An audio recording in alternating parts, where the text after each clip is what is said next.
एक गांव था, नाम था ढोलकपुर। बड़ा ही शांत और छोटा सा गांव था। वहां के लोग सीधे सादे और मेहनती थे। लेकिन गांव के एक कोने में एक पुराना घर था, जिसके बारे में लोग कहते थे कि वह अभिशप्त है। बुजुर्गों की माने तो उस घर में कोई आत्मा रहती है। कहते हैं कई साल पहले एक औरत, जिसका नाम चंपा था, इस घर में उसकी मौत हो गई। कुछ लोग कहते हैं कि उसने फांसी लगाकर मर गई, क्योंकि उसकी शादी जबरन नाम के एक बूढ़े आदमी से कर दी गई थी।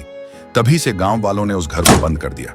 लेकिन हर पूर्णिमा की रात को एक औरत की रोने की आवाज आती थी।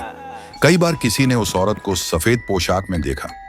एक दिन गांव का एक नया लड़का अर्जुन, जो इन बातों को अंधविश्वास मानता था, उसने ठान लिया कि वह उस घर के पास रात बिताएगा। उस रात पूर्णिमा थी। अर्जुन ने टॉर्च ली और घर के पास जाकर बैठ गया। शुरू में सब ठीक था, लेकिन आधी रात होते ही अचानक ठंडी हवा चलने लगी। उसके टॉर्च अपने आप बंद हो गई। तभी उसे किसी के कदमों की आहट सुनाई दी। वह घबराया और इधर उधर देखने लगा। तभी उसने देखा एक भूत, जो बिना कपड़ों में हवा में उड़ रही थी और उसके सामने आकर खड़ी हुई थी। उसके बाल खुले थे और चेहरा साफ नहीं दिख रहा था। अर्जुन ने कांपते हुए पूछा, कौन हो तुम? औरत ने धीरे धीरे सिर उठाया और उसने बोला, मैं चंपा हूं, मुझे मार दिया गया है। मुझे एक बुढ़े के साथ जोर जबरदस्ती करके शादी कर दिया गया था और उसे बुढ़े ने मुझे मार दिया।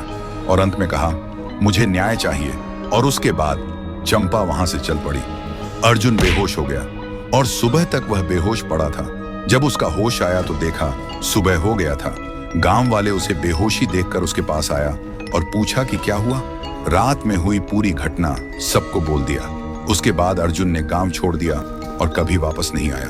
और तब से कोई उस घर के पास नहीं जाता। अब भी हर पूर्णिमा की रात घर के पास से एक औरत की सिसकियों की आवाज आती है।